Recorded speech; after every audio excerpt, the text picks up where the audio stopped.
Welcome, writers, readers, and friends to the Authors Talking Bookish podcast. I'm Donna Norman Carbone, author of All That Is Sacred. And I'm Hope Gibbs, author of Where the Grass Grows Blue.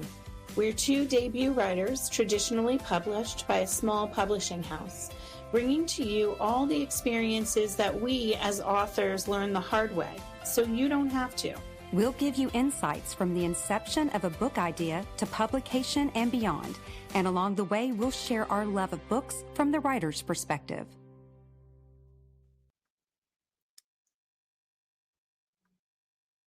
Welcome back, friends. It is episode 54. And today we are talking about building, engaging, and monetizing why creators are turning to Substack. I'm super excited for this episode because I'm really just starting to dive into it. I'm Donna Carbone, and I'm joined by Hope Gibbs. Hi, Hope. How are you? I'm great, Donna. How are you? I am well. I'm well. Starting to feel a little fallish here. Is it there? No, Not yet. It's going to be very, very hot through September and through October. And then all of a sudden, it could be 90 degrees in late October one day, and the next day it's, 30 degrees. So we've got a long time before it gets cool here. And back when because Labor Day used to be the end of summer, and back when I was a little girl, my mother made me put up my sandals, and we couldn't wear white after Labor Day, and I was so sad because it was still so hot here. Yeah. So thankfully that does not apply. I don't know when that went out of fashion. Both of those rules were kind of thrown out the window. We have the same ones here in the Northeast. Yeah. So I always hated Labor Day, and because Easter was the start of sandals, because I love sandals, and it was always bad those years when Easter was late. So I felt like I had, lost some of my sandal time. But no, it's still really hot here, but I'm imagining that it's fall. Yeah. Yeah. I know. I feel like summer is really getting longer and longer all over the place. Don't you? Yeah. But for this year, for some reason, I felt like this year's summer just flew by. Because last summer we had no children at home. My son was doing an internship in Charlotte, North Carolina. My daughter was studying abroad, and 3 of the other ones are already, they have their own places. But this summer, my daughter was back. She had 3 jobs. My son graduated from Georgia. He's getting ready to start. He just started grad school at Wake Forest in finance. But I guess with all the busyness of having everyone home, I was cooking, I was, cleaning, I was entertaining. So it flew by this year. I don't know why. And just when you think you have an empty nest, they all come back. I know. So I've enjoyed it. And I also have my little doves that have built 2 nests this year in the same nest. Nice. They're a little pair. So I'm waiting to see if they're going to have another, but they went through two little, I don't even know what you call a flock of doves. Yeah. I don't know. If someone could tell us, that would be great. But yes, my nest this year just keeps growing. So so what have you been up to? Is there like a TV series, a book that you're like obsessed with this time of the year? So I have just really been up with getting in the swing of school. Yeah. We have an entire new schedule that I'm trying to learn. Oh, I'm not sure I'll memorize it ever before I retire. We have a rotating 8 schedule now, and we came from a rotating 2. So, so the periods are different every day. So, yeah. You went from 2, I don't even know what that would mean. Yeah. So every other day we had the same schedule. Now every other, we go an 8-day stretch, and then that repeats, an 8-day stretch, and then that repeats. So it's just, it's madness. I think I would struggle with that. Well, hopefully you have like a book to get your mind off of your schedule. I'm on my phone. When do I see you next? So what are you reading? So I am reading Maybe in Another Life. It's a Taylor Jenkins Reid story. It's one of her older books. I think this was published in 2015, and it's kind of a sliding doors kind of story, like one of those stories that If you made this decision in a split second instead of that decision, how it changes your life. Oh, So I'm just starting it. I'm just in the beginning stages of it. yeah. But I loved the movie Sliding Doors with Gwyneth Paltrow. So I love any of those stories. And I also read Daisy Jones and the Six and Evelyn Hugo. I'm super excited for the Evelyn Hugo movie to come out. So I'm also a big Taylor Jenkins Reid fan. So yeah, Yeah. it's fun. I've read 2 of hers. I read Evelyn Hugo, and Mm. then I read the Carrie Santos is Back. It was a tennis book. So, Oh, of right. course, Carrie Soto. yeah, Yeah. Carrie Yeah. Soto. Of course, I read that book. So those are the only 2 that I have read of hers. Yeah. Yeah. I would recommend Daisy Jones and the Six. I liked the way that it was written because it was Okay. written as an interview, like an extended interview Yeah. or a series of them. Yeah, it was really interesting. I Very actually cool. watched that, Yeah. and I love the one song that they sang. I sing it all the time. It's on my playlist. So yeah. What are you reading? So it's so funny that you and I both uh, are reading books that are older. This book came out in 2019. It's called The Wives by Taryn Fisher. Mhm. I was cleaning because, we're trying to consolidate things and get rid of things that we don't need. And I was cleaning my office and I found this book that I had bought and forgot about. Yeah. And I really am enjoying it. It is a woman who, she is married to a man who also has 2 other wives. Oh. And, but she's not allowed to have contact with them. They all have their own days of the week. Her name is Mhm. Thursday. She is the Thursday wife. There is the Friday wife there. And so it's very interesting, but in the middle, it took a turn that I did not see coming. Hmm. So, if you're it's a very interesting book. And so Yeah. and that's what I love is, I'm a person that doesn't have to read the latest and greatest, the Mm. debut novel. I like to read books that have been out for a while. Yeah, I'm always behind the curve of the trend because I don't like reading hardcover books. So I always wait for the paperbacks to come out, and I feel like once the paperback comes out, I feel like everybody else has read it. Yeah. So I don't mind that. That doesn't bother me. Yeah, it doesn't bother me either, but I really do like it. So, let's talk about this episode. So, Yeah. we're going to talk about Substack, and this is something that, as I've always said, I'm not great at new technology, but Substack is really easy. Because as I've said, everyone, I don't do newsletters, I do blog, Hmm. and I have a website, and someone helps me get my blogs up because I do not like technology, but I discovered Substack, and I, Hope Gibbs, can do it. So let's talk about real quick, what is Substack? So it is an online platform that allows writers, creators to have subscription-based emails, newsletters. Think of it as kind of like your own little digital publishing house that puts your contact directly into readers' boxes. And it also is a way you can it's kind of be a blog. It can even be a social media post. And so Donna and I are both, I'm still very new to it, Mm. but I am enjoying not just how, the access of Substack, but how easy it is Yeah. to work.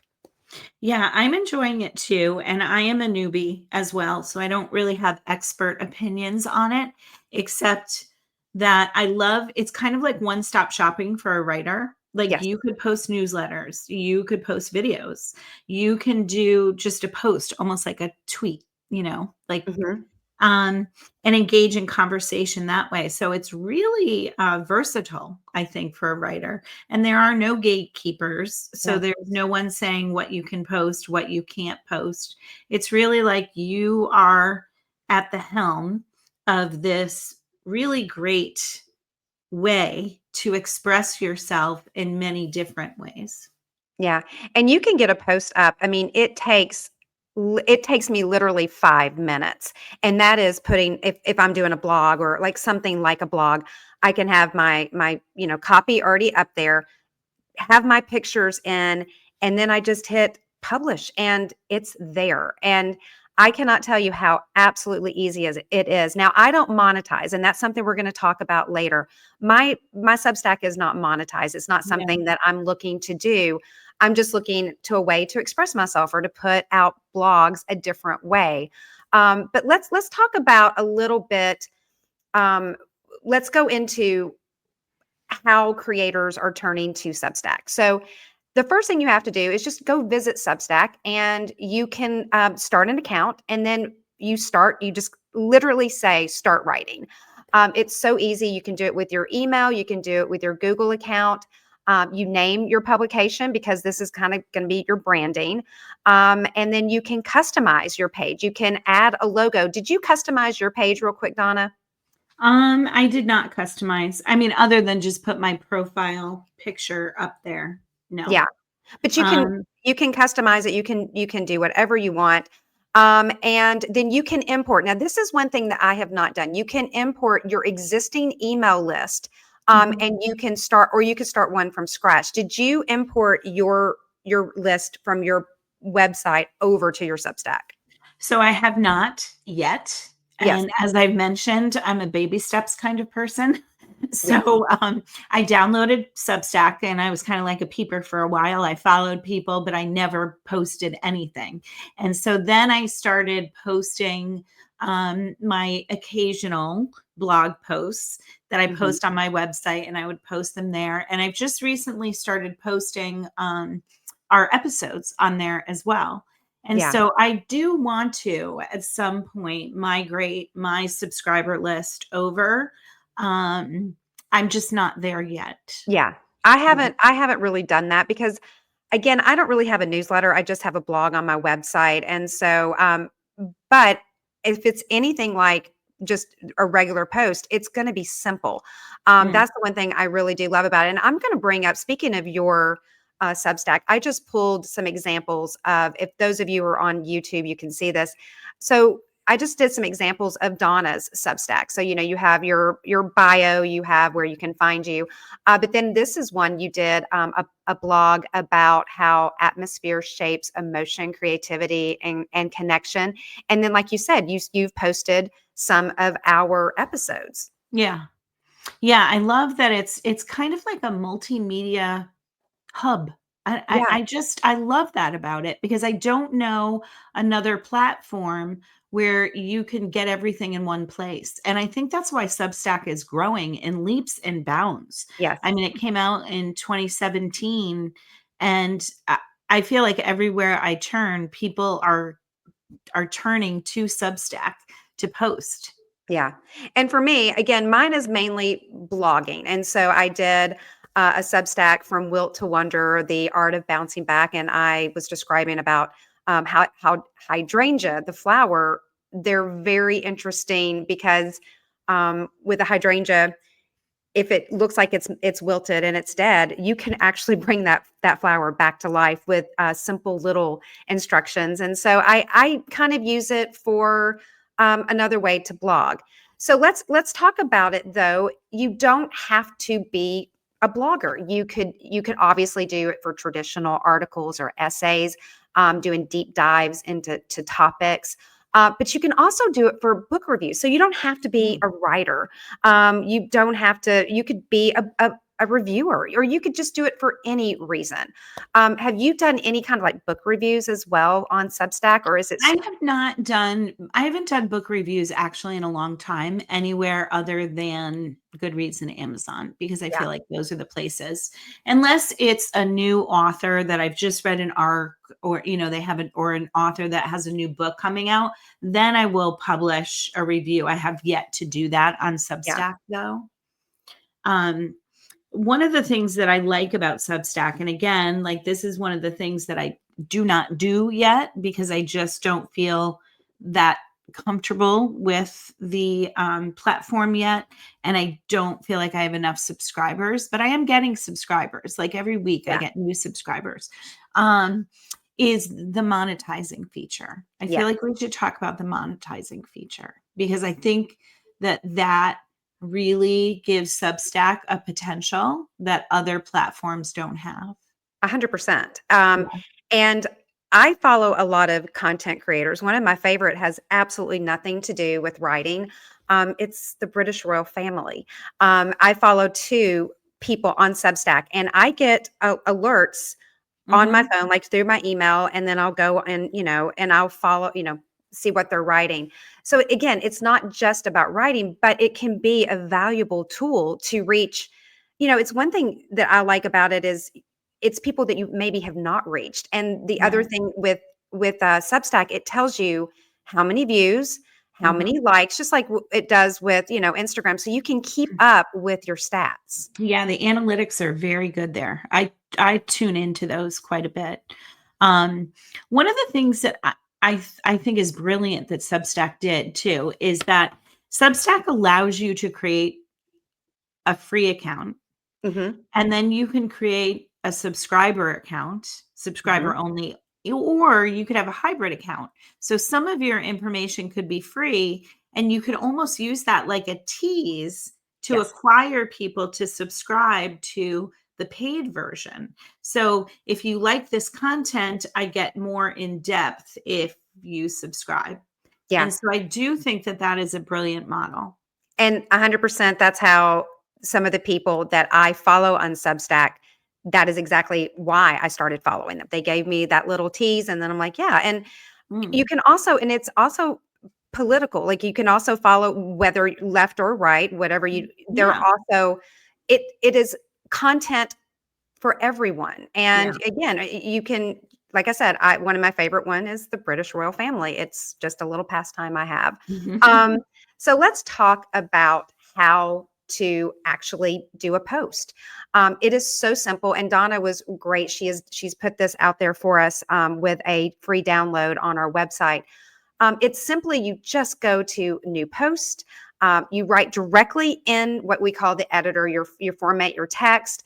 As I said, you can insert images or links. I have not done the audio or video, but you can. Then you preview your post to make sure it looks good. Choose your audience, and then you send immediately. And it is literally that simple. It is one of the easier things I have found technology wise to learn. And I Yeah. didn't have to watch a video.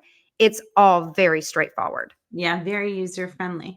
You can either compose within Substack and write a Mhm. post, or you can copy and paste an entire post into it, which is a good feature as well. Yeah. And Mm, some ideas for those of you who are writers, some things you could do that, like I said, I do blogs, but you could also do kind of a behind the scenes of mhm, what it's like to be a writer, your behind the scenes day. I did a TikTok a few years ago about a day in the life of my day. And I started out with my coffee and, my daughter helped me put it together, but you could do something as simple as that on your Substack, which is actually what my next Substack will be. But there's so many ways you can use this. yeah. Yeah, even as like kind of like a lead magnet, you can offer a free chapter to your book, whether Yeah, it's to entice people to buy your book or added content, um, anything. yeah. And it's also in kind of community engagement as well. I also follow other writers, and Mm. I find it. I don't know. It seems a little bit more personal there because you get a little bit more in depth with them than maybe an Instagram post. Oh, absolutely. I think so too. And I think it's a really supportive community of Yeah. writers there as well. So let's talk about some tips for success. Yeah. Now, I need to follow these tips myself. I This summer I've kind of gotten a little behind because I've had my family home and I've been busy actually cooking and being mommy again. But one of the big tips is consistency of your post. That's something I need to work on. Also, high value content, and to have, if you're going to put photographs in there, make sure it is of high quality. And as I have always said, with anything, I don't care if it's, Instagram, if it's on your personal website, make sure that you have the ownership or the copyright for those photos. Because I either have my paid subscription through Canva where you have thousands and thousands of stock photos. But if it's a celebrity or if it's a show that I'm watching, I have an app and I pay a subscription for pictures. Yeah. Yeah. Just as an aside, what app do you use? It's called Shutterstock, and Oh, so okay. I pay it's like a monthly subscription, and Yeah. so I get so many, um, Hmm. that I will pay into because sometimes, like, when we did our thing the other day on Handmaid's Tale back Yeah. at the beginning of the summer, I Mhm. wanted a picture of the Hulu show, but I Right. knew I couldn't just take it off, you can't screenshot that off the internet. So Yeah. I used that as one of my paid subscription to have. Because that's really important. And I am so glad that someone warned me of that a few years ago before I started my author brand, is to make sure that either I took that photo or I have paid for that photo somewhere. Yeah, I think our publisher warned us of that. Yes. I use Dreams Time, and I would Oh, recommend them as well. They're I just have, like Shutterstock. It's just a yeah, different, I don't know. I found pictures one time that I really liked on Dreams Time, and yeah. so I just signed up for that one. But So, yeah, I think I just want to mention something. You talked about consistency and you know, like publishing on sort of a schedule. And it yes. doesn't have to be an everyday schedule. It could be a bi-weekly schedule. It Mhm. could be twice a week. You decide, but consistency is the key. Yeah. And the other thing is to promote it. You just don't want to just leave it out there, especially if you're beginning. So Substack, oh, people will find me. Cross use social media, put it on Mhm. your Facebook, put it on your Instagram. When I do a Substack, it's a different graphic than if I'm doing a blog on my website. So definitely don't forget to utilize, because I have a much bigger following, obviously, on Instagram than I do on Mhm. Facebook or even on Substack since I'm so new at it. But remember to promote. Yeah. Yeah, and then the last one is just something that I think you should always be doing. I do it for our podcast, I do it for my Instagram. It's just analyze the data from time to time. Yeah. Take a look at the tools that they offer you, but more than that, also take a look at the posts that you have and the kinds of engagement that you have on those posts. It's so important that when somebody comments on something that you've posted, that Mhm. you reply to them and it's not just a heart or a quick thanks, that you're engaging in conversation, because that's the thing that really builds community. And that's just not just a Substack thing. I mean, you and Right. I've even talked about our Facebook ads. If Yeah. someone has taken the time to comment on my Facebook ad, Yeah. it takes only a few seconds of my day, but it's very appreciated. So, and again, with algorithms, the more you engage, the Yeah. more it keep, they keep pushing it. So that's another thing. So Donna, as our teacher, again, you're back in session. What Yeah. is our do now for this Substack? So I think our do now is really just to sign up, Hmm. lay back and observe, take a look at some of the content creators that maybe you follow on other places and see if they're there. Take a look at what they're doing there and how that might be different Hmm. based on the two different platforms, and brainstorm, what do you want out of this? Is this a place you want to blog? Is it a place where you want to find readers? um, and start to post, Yeah. and also download our free download with very good detailed instructions on how to start a podcast. I mean, how to start a Substack, how to post on Substack. Hope did a great job being very detailed and specific about that. So you won't be struggling. Well, thank you. And again, even without it, I mean, Substack has made it pretty easy. So as always, guys, you guys can find us on Spotify, Apple, Amazon, YouTube, and on Instagram. And Donna, I'm so excited about this next episode because this is someone that I've never met in person, but I've been Mhm. lucky enough to communicate with her through social media. And she is also one of, I would say, our Red Adept sisters. Can Yeah. you tell us about our next episode? Sure. We are going to interview Gail Priest. She is the author of a book called Soul Dancing. And Hope and I have both read it, and it's wonderful. It's one of those books that will stay with you. And I also have had the opportunity to read a little novella that she wrote surrounding Christmas. It's Collingswood, Christmas in Collingswood, I think it's called. But it's a delightful little romance. It's Yeah. really cute.